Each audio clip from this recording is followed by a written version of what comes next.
Good morning and welcome you all to this session of the course on fluid machines. Last class we discussed the Pelton wheel, the limitations of Pelton wheel, its specific speed. Now today we will start the reaction turbine, and in continuation of the last class I like to say that it has been appreciated that the Pelton wheel, the impulse turbine like Pelton wheel is not suitable for low head or high specific speed for its efficient operation, for which we go to reaction turbine. Now first of all you have to know what is a reaction turbine, as we have already seen that in reaction turbine define the pressure head or static head of the fluid changes in the rotor along with the change of its kinetic head due to change in absolute velocity. Now if we see the difference between this with respect to the Pelton wheel, in a Pelton wheel the head available at the inlet to the machine, that means at the nozzle, which is mostly in the form of pressure, is totally converted into kinetic energy, and the pressure at the exit of the nozzle is the atmospheric pressure, and the jet, and therefore the wheels of the Pelton turbine or the Pelton wheel is open to atmosphere, and the jet engages at a time one or two or little more blades, not all the blades. This is because the number of jets are limited, and at the same time the jets may not full totally covering the entire area of the spoon shaped bucket. But while in case of a reaction turbine, if you compare, first thing in the stator, that is the nozzle is again a nozzle, but in the different geometrical configuration, the inlet pressure head or static head is partly converted into velocity head.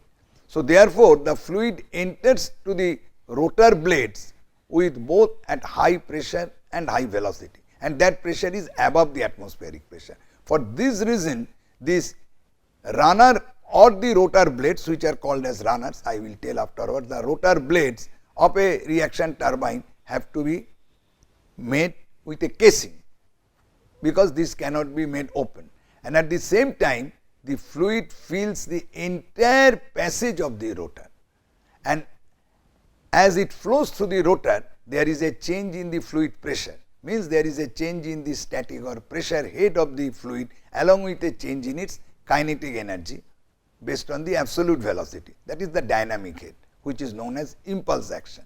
That is the basic thing, and to accomplish this change in the pressure, and in case of turbine the pressure has to be reduced.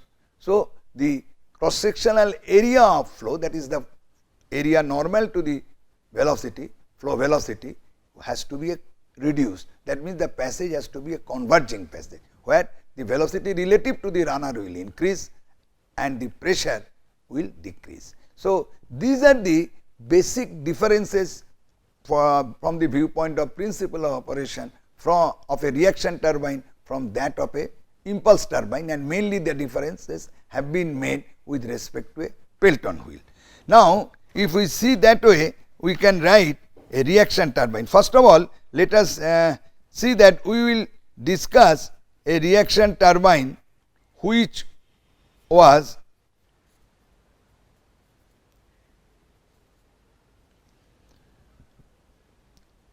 is known as Francis turbine, a typical reaction turbine which is known as Francis turbine, and it was contributed, the development was contributed by the scientist American scientist or engineer James B. Francis, and after his name it was known as, it is named as Francis. This is also in the middle of 19th century. This is a radial flow turbine, the reaction turbine radial flow type, and as you know the turbine always radial inflow, because the static head has to reduce. So this has to be inflow, which already I have discussed earlier, radial inflow type. Radial inflow type. So this is radial inflow type reaction turbine, which is known as Francis turbine, named after the American engineer Francis, who made much to the development of this turbine. Now the main components of the turbines, if you see, first is the guide vanes, First is not the guide vane, rather I will write first is the scroll casing, which is a spiral casing. Number 2 is the guide vanes or stay vanes. Number 3 is the rotor with blades or vanes. This is known as a runner mainly. This is known as a runner, and number 4 is the draft tube. So, a radial flow reaction turbine is a Francis turbine, is a typical radial flow reaction turbine. Francis turbine consists of 4 main components. One is scroll casing.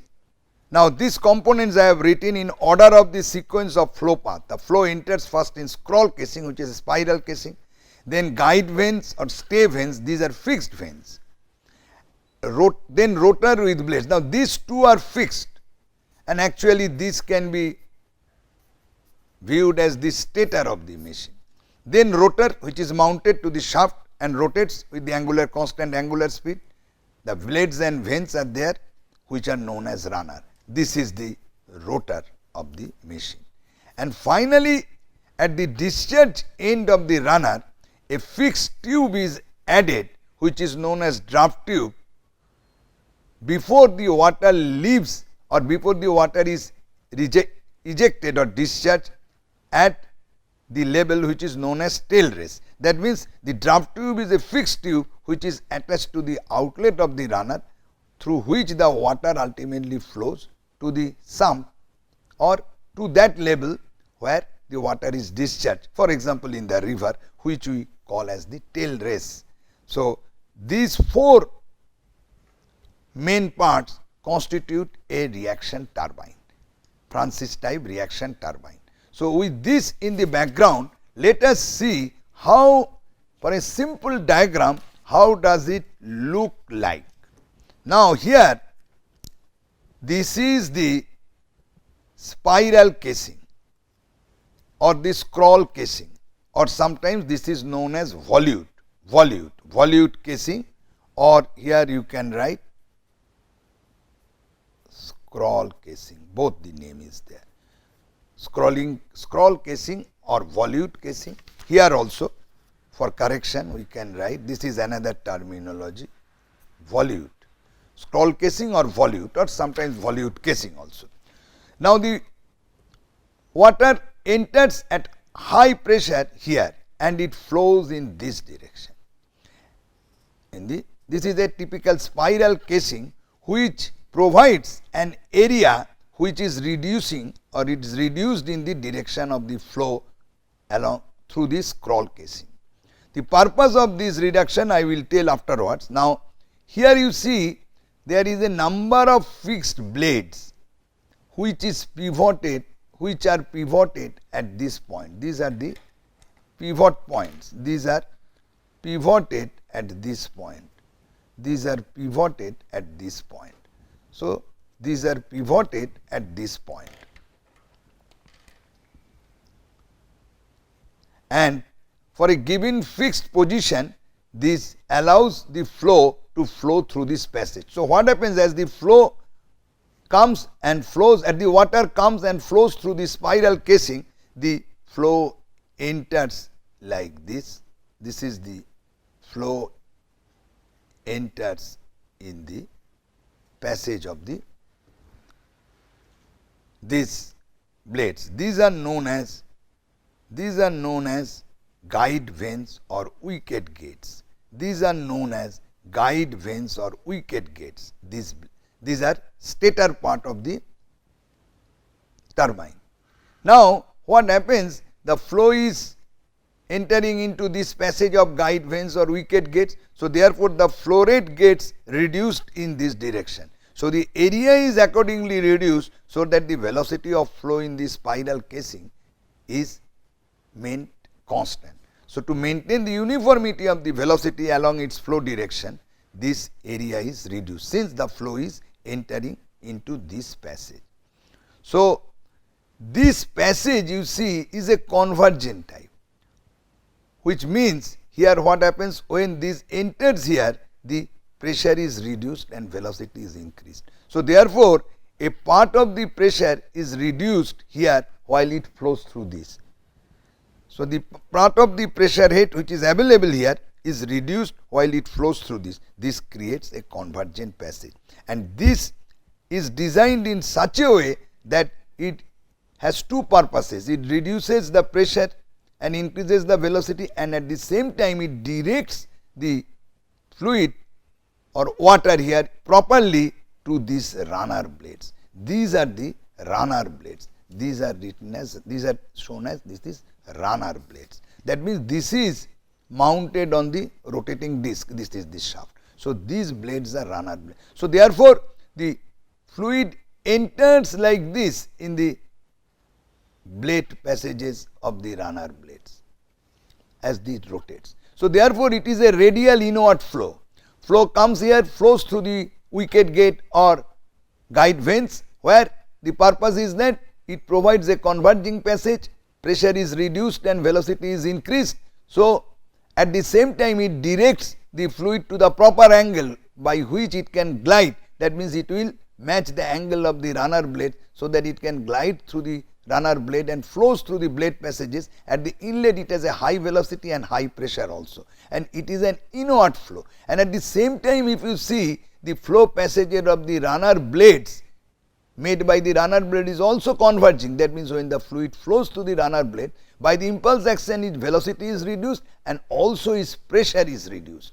And finally, at the outlet of the runner, it is suddenly turned to the axial direction, in this direction. It is not, it cannot be shown in this two dimensional plane, that is the plane of the paper, it is shown. That means, this flow is coming like this, which is basically radial and tangential direction. The flow is has mostly the radial velocity and the tangential velocity. It is mostly in the radial and tangential direction. Bulk flow is in the radial direction. It has both radial velocity and tangential velocity. But while coming through the runner at the outlet, it suddenly turns to the axial direction like this. That means, this enters in the radial direction, that suddenly at the, let us consider a horizontal runner from the wicket gate or the guide vanes to the runner blade, it comes radially, and then at the end of the runner blade it takes a 90-degree turn and goes radially like this,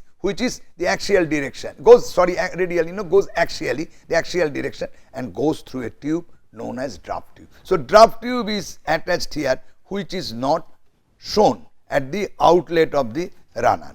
So, this is the basic principle. Sometimes the additional blades are also given here, which are known as stay vanes. Stay vanes are actually these guide vanes. Here some additional vanes are sometimes given to direct us.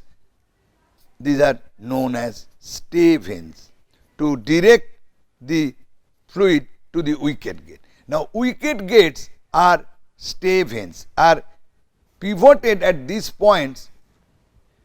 The reason reason of this is that the wicket gates can be rotated about this pivotal point, so that this can increase or decrease the flow passage area between these two blades. This is required for changing the fluid flow to the runner for its governing due to the change in load. That is why these guide vanes or wicket gates are pivoted. There may be additional guide vanes known as stay vanes. So, therefore, we see the guide vanes or wicket gates or stay vanes. First it comes to the scroll casing or volute casing, then it flows to the guide vanes, stay vanes. The purpose of these vanes are to direct the fluid to the runner, and at the same time the change in pressure, they reduce the static pressure by providing a converging area of flow, cross sectional area of flow, and it properly directs the fluid to the runner blade passages, and it flows to runner blade passages and comes out of the draft tube finally to the tail race level. Let us have a look to this picture. Let us have a look to this picture. I do not know how much it will be. If you see this picture clear, this is actually the turbines in practice. This is the vertical shaft. Just have a look, how does it look, the Francis turbine. This is the practical diagram taken from some, I cannot exactly tell you the reference, that this is a scroll casing or the spiral casing, it comes here. So, it is difficult to understand. So, this is the place, there is the wicket gates, the stay vanes are there, these are the stay vanes, these are the wicket gates, and this is the runner. Ultimately, it comes out. So, this flows in this direction from the spiral case, this direction. This is the radially inward flow direction. But finally, at the outlet of the runner, this is turned axially, and this is the draft tube. Stay vanes, this is draft tube, these are the runner blades. So, this is the overall picture of a Francis reaction turbine. So, it is very difficult to understand in details because it is not possible, but you can have a idea how does it look like, and then the final water is discharged through this. And the purpose of the draft tube, I tell you here, is to reduce the kinetic energy of the water at the outlet. That means, the water which is discharged from the machine at some velocity is carrying a kinetic energy, and that is a wastage of energy. To reduce that waste energy, that is the kinetic energy of the water discharged from the machine, a tube is attached whose area of cross section increases. This is basically a divergent tube, so that the flow velocity at the outlet of this tube is much smaller compared to that of the outlet of the runner. So that the ultimate velocity, you have to discharge the water, and to discharge the water you have to have some velocity. So, you cannot make this velocity 0. So, it should be kept as minimum as possible. Then this draft tube is a part of the machine, and finally, the discharge or outlet of the draft tube is the discharge and outlet of the machine, and this comes with a relatively low velocity at the tail race level, so that the kinetic energy wasted is, or the kinetic energy loss which cannot be utilized for power generation, is kept to minimum. So, after this we now, well,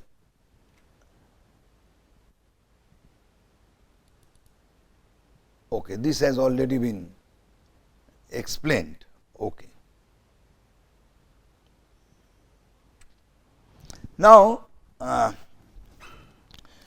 to understand the purpose of the draft tube and the principle of operation of a reaction machine, we should first know how the different energy quantities, that head energy per unit weight, is being defined as the fluid flows through the different components of the Francis reaction turbine. Okay.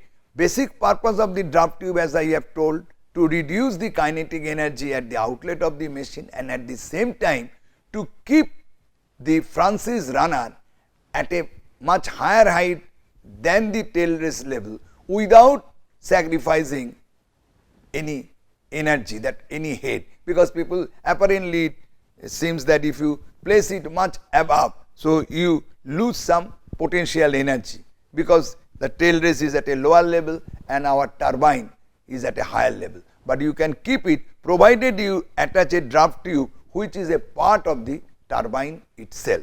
So, to understand that thing more clearly, we see this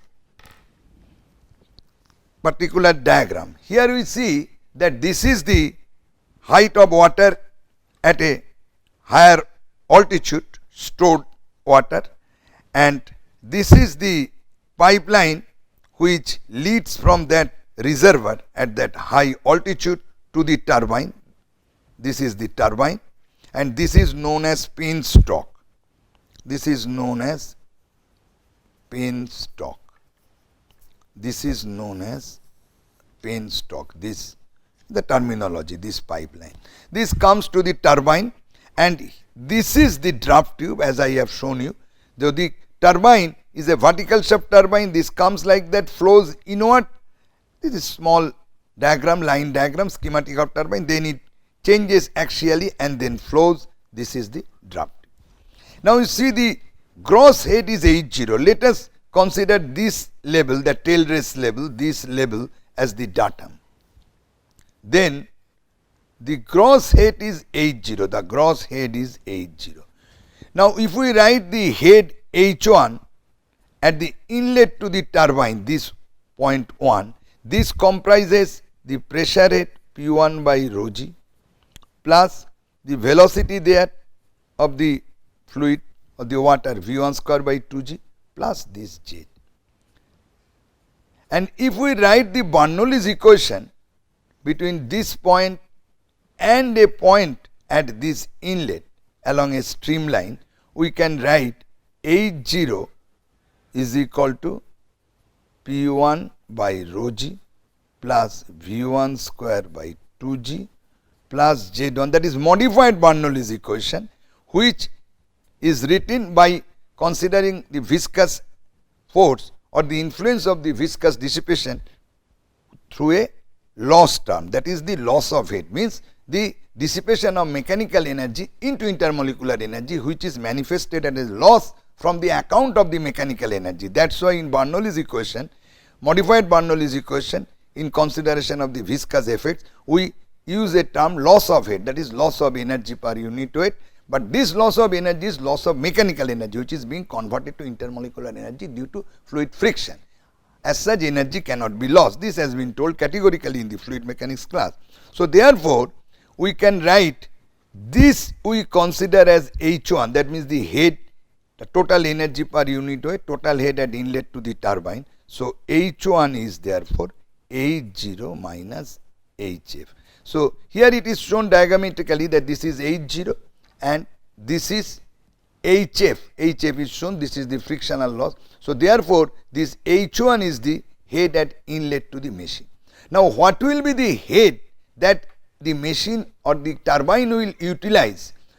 This will be inlet head minus the head which is rejecting. So therefore, if we defined H as head across the turbine, that means the head across the turbine, the meaning is that the head which the turbine is enabled to utilize to develop mechanical energy, that will be H1 minus the kinetic energy loss at the end or discharge of the machine, that means at the end of the draft tube, the section is 3 and this is V3 square by 2g. So this is the kinetic energy loss, that means the velocity head. So this portion is shown as V3 square by 2g. So therefore, this H is the net head producing work. This is known as head across the turbine or net head producing work. Both the terminology go. So this equals to H1 minus. So therefore, you see the purpose of this providing this draft tube is that V3 square by 2g is very low to keep, because this area is much higher, so that this is low, so that this net head across the turbine or the net head producing work is close to the head at the inlet. But now one difficulty you see, that if you write the Bernoulli's equation at inlet and outlet of the draft tube, we can write that P2 by rho g plus V2 square by 2g is equal to P3 by rho g plus V3 square by 2g. If we neglect the friction in the draft tube is small. So if we neglect the friction in the draft tube, then we can write the Bernoulli's equation between a point at inlet and outlet along a streamline. So we can write that P2 by rho g.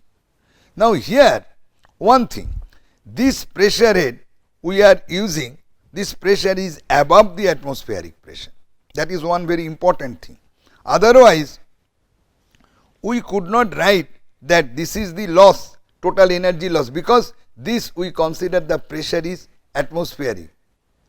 So if we consider here also this P2 is the pressure above atmospheric gauge pressure, P3 is 0 because P3 is the atmospheric pressure. It discharges in the atmospheric pressure. So, P2 by rho g therefore, in consideration of all the pressure head is above the atmospheric head. That means the pressure is defined above the atmospheric pressure. Then one can write P2 by rho g is equal to what? Plus, sorry, I have missed something, P2 by rho g plus V2 square by 2g, sorry, plus Z. So, P2 by rho g is minus Z comes here plus Z minus Z plus V3 square minus V2 square, that can be written as V2 square minus V3 square by 2g, that may be given V2 square. I am sorry that Z has to be written, this elevation head. So, at the point 2 pressure is P2 by rho g, V2 square by 2g plus Z. At this point Z is 0. Pressure P3 at the point 3 is 0 because this pressure is defined above the atmospheric pressure, gauge pressure V3 square. Now, here you see because of this divergence in area, this V3 is less than V2, and this is the purpose of the draft tube. So, this is positive, this is positive. So, therefore, we see the inlet pressure of the draft tube is below the atmospheric pressure, and it is obvious from a physical sense that if you decrease the velocity at the outlet and discharge it to the ambient pressure, that means here pressure has to be less, because decrease in velocity is associated with an increase in pressure. So, if pressure is increased up to the atmospheric pressure, so pressure in the upstream has to be less than the atmospheric pressure. From simple common sense, you can find it by writing the Bernoulli's equation, you can write it. But if you take care of the frictional losses, this will be little modified, but it is true that the pressure at the inlet to this draft tube will be negative. So, that is a danger, and we have to see that this pressure should not go below the vapor pressure of the water at the working temperature. For example, normal temperature, if we know the vapor pressure of the water, so this pressure should not fall below that, otherwise water will start boiling and the vapor bubbles will be generated. That is known as cavitation, that we will discuss afterward. To avoid that, with pressure we have to be very careful. So, therefore, there is a limitation of the Z above which it has to be kept, so that the cavitation does not occur. Another thing you have to appreciate, that this Z does not come into picture in the head across the turbine, because this is a part of the turbine. So, turbine can be kept at any height without sacrificing any head, because if the turbine, if there was no draft tube, the outlet, the loss of energy at the outlet. So, this head across the turbine H could have been H1 minus, if this was there, V2 square by 2g minus Z. So, in that case what happened, V2 square by 2g is high because V2 is higher than V3, and at the same time the Z coming into picture, so that net head producing work or the head across the turbine gets reduced. So, therefore, we can make the draft tube to reduce this kinetic energy at the discharge of the machine by reducing it from V2 to V3, and at the same time we can place the turbine above this tail race level at any Z without sacrificing the net head producing work or head across the turbine. But there is a limitation, we cannot go to a very high Z, otherwise this P2 by rho g, the pressure at the inlet to the turbine, which is the minimum pressure point, should not go below the vapor pressure of the water at the working temperature, that initiates the nucleation of vapor in the liquid, vapor bubbles, which causes cavitation. This phenomena is known as cavitation. I will discuss it afterward.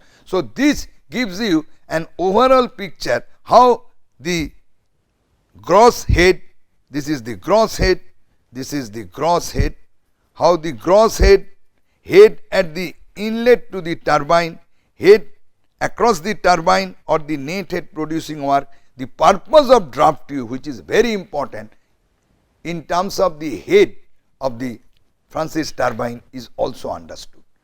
Thank you, and next class we will go for the analysis of force and the power in the Francis runner. Okay, thank you.